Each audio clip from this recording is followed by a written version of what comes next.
You may know names like Jewison, Cronenberg, and Cameron for the amazing Hollywood films that they've made, but what about names like Canuel, Fawcett, or Natali? Even I had to look some of those up.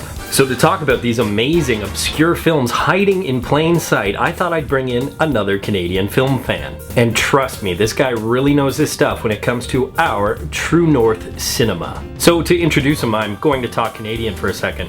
Hey, Jimmy Steller, how you doing, eh? Hiya, hoser. So in honor, and that's honor with a U, of our beautiful nation and its cinema, let's take a look at the top 5 mainstream Canadian films that you need to see in this, The Real School Countdown.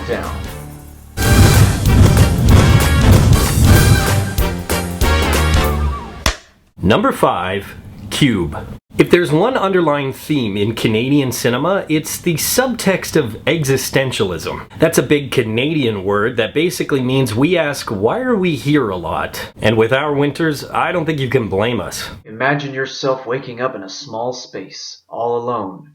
It's cold and it's dark. Are we still talking about Canadian winters? What we're really talking about is filmmaker Vincent Natali, pioneering a new genre of horror, sci-fi, and Kafkaesque philosophy. Plus, it has several Canadian actors who went on to mainstream science fiction success. Nicole DeBerre of Deep Space Nine and David Hewlett of Stargate Atlantis are highlights of a very small but very talented cast that give this twist-filled horror film some real gravity. It's also one of the first horror movies to use trap-based death. It would later pave the way for the Saw franchise. Now for number 4, Pontypool. Imagine yourself waking up in a small space all alone. It's cold and it's dark. I'm sensing a theme, although that's probably every day in Pontypool. The only commonality is that, once again, a Canadian team of filmmakers reinvented a genre. Based off the novel Pontypool Changes Everything by Tony Burgess, acclaimed Canadian director Bruce MacDonald brings terror to rural Ontario. The reinvention comes when the zombies become killers because they're infected by words, creating some amazing subtext about how in the 21st century, words can do some real damage. While it may not be the best zombie movie ever made, it's at least one of the most original attempts on the genre in recent memory. And it showed Canadians know a thing or two about horror films. Number 3, Gingersnaps. Want to make a fairly low-budget werewolf film truly terrifying? Shoot it in Brampton, Ontario. Trust me, I spent the first year of my life there. You don't even need the werewolves. And director John Fawcett didn't need to make another werewolf movie, but he clearly wanted to retell the ancient story in a new way. Plus, he and screenwriter Karen Walton created some amazing subtext by using a lycanthrope's metamorphosis as a metaphor for a changing teenage girl. That sounds like another favorite filmmaker of yours. Oh, it's got Whedon all over it.